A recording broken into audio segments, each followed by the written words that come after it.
नमस्कार दोस्तों, एक बार फिर से आपका अपने चैनल नेशनल इंटरनेशनल न्यूज में स्वागत करते हैं। महाराष्ट्र और मुंबई में कोरोना की तेज रफ्तार ने हैरान कर दिया है। महाराष्ट्र एक बार फिर कोरोना संक्रमण का हॉट स्पॉट बनने की ओर बढ़ता हुआ।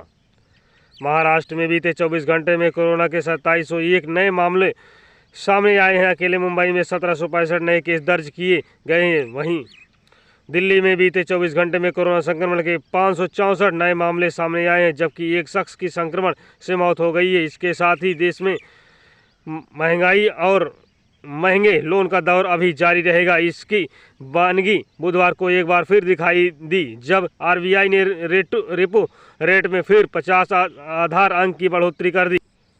वहीं रेपो रेट बढ़कर 4.9% हो गया है। पिछले महीने केंद्रीय बैंक ने रेपो रेट में 40 आधार अंक की बढ़ोतरी की थी। विशेषज्ञों के मुताबिक रेपो रेट में बढ़ोतरी का सिलसिला जारी रहेगा। दिसंबर तक आरबीआई इसमें इजाफा करता रहेगा। आरबीआई के इस फैसले से सभी प्रकार के रिटेल और एमएसएमई लोन महंगे हो जाएंगे।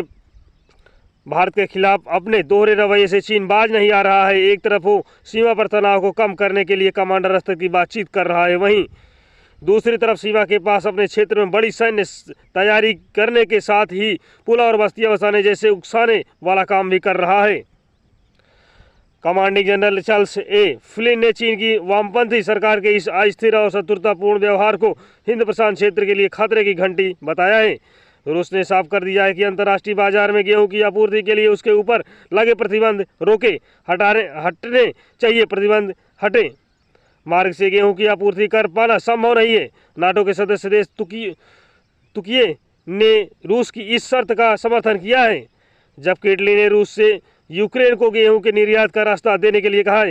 प्रधानमंत्री शहबाज शरीफ ने चेतावनी दी है कि पाकिस्तान कर्ज में डूब रहा है और यह नई सरकार का काम है कि जहाज को सुरक्षित किनारा लगाए। शरीफ ने बुधवार को प्रधानमंत्री के तौर पर पहले कैबिनेट मीटिंग की अध्यक्षता की।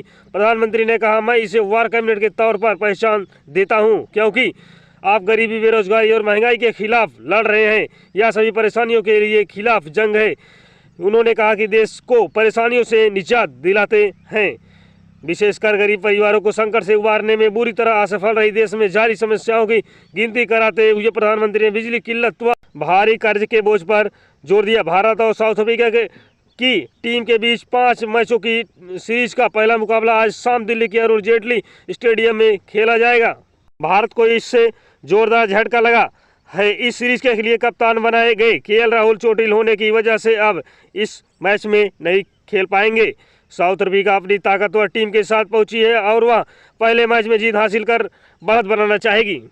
आरबीआई ने क्रेडिट कार्ड धारकों को बड़ी राहत है। आरबीआई गवर्नर शक्तिकांत दास ने बुधवार को कहा कि क्रेडिट कार्ड को एकीकृत भुगतान इंटरफेस यूपीआई से जोड़ा जाएगा। इस फैसले से देश के करीब 7.5 करोड़ क्रेडिट धारकों को फायदा मिलेगा।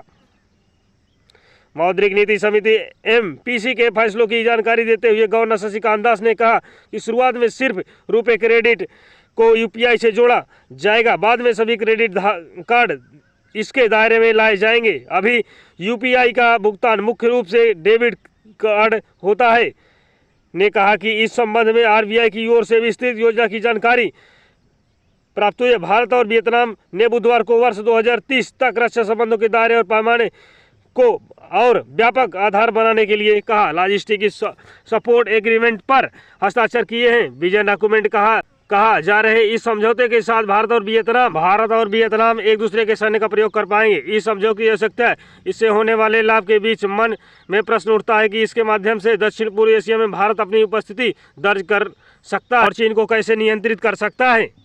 विशेषज्ञों से बातचीत और तथ्यों आंकड़ों पर आधारित विशेष रिपोर्ट।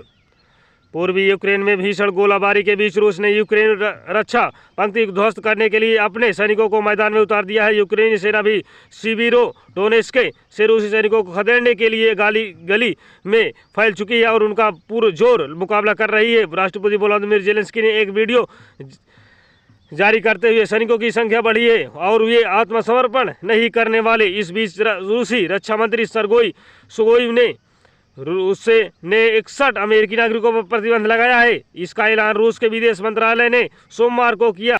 विदेश मंत्रालय ने कहा कि यह फैसला अमेरिका द्वारा लगाए गए प्रतिबंधों का जवाब है। इस लिस्ट में अमेरिकी अधिकारी और बड़ी अमेरिकी कंपनियों के पूर्व टॉप मैनेजर के नाम शामिल है। इनमें treasury secretary Janet Yellen, energy secretary Jennifer Granholm, White House के कम्युनिकेशन डायरेक्टर केट वेडिंगफील्ड और नेटफ्लिक्स के सीईओ।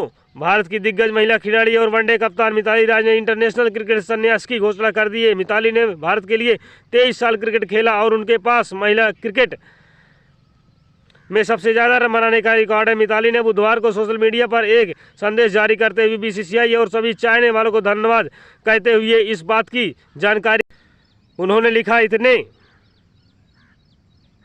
सालों तक आप सभी के प्यार और समर्थन के लिए बहुत शुक्रिया। अब मैं अपने जीवन के दूसरी पारी की तरफ ध्यान दूंगी और इसके लिए भी आप सबकी ज़रूरत होगी।